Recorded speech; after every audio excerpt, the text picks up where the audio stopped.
নয়ন সরসী কেন ভরেছে জলে,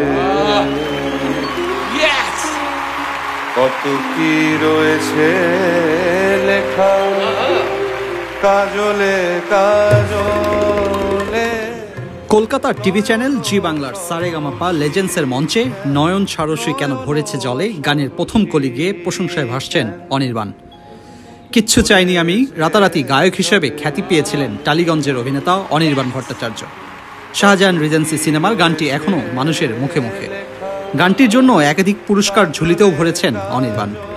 গানটি প্রকাশের প্রায় 6 বছর পর আবারও গান গেয়ে আলোচনায় এলেন এই অভিনেতা নির্মাতা।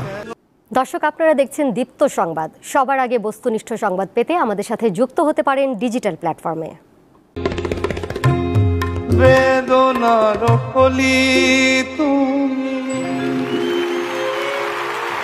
মুকুল দত্তের লেখা গানটি কিশোর কুমারের সুরে গিয়েছেন ভারতীয় গায়ক অভিজিৎ ভট্টাচার্য। অনির্বাণের কণ্ঠে নিজের গাওয়া গান শুনে অভিজিৎ মুগ্ধ হয়েছেন। অনুষ্ঠানটি উপস্থাপন করছেন অনির্বাণ। জি বাংলার ফেসবুক পেজে অনির্বাণের গানের ভিডিওটি প্রকাশ্যে আসার পর সেটি ফেসবুকে ভাইরাল হয়েছে। ফেসবুকের রিলসে 2.5 লাখের মতো লাইক পড়েছে, 2700-র মতো মন্তব্য জমা পড়েছে, প্রায় 16,000 বার শেয়ারও হয়েছে। গলি থেকে রাজপথ, দেশ থেকে বিদেশ, শুধু ফুটবল কিংবা ক্রিকেট নয়, বিনোদন জগতের সব খবর একসাথে। চোখ রাখুন দীপ্ত ডিজিটাল প্ল্যাটফর্মে।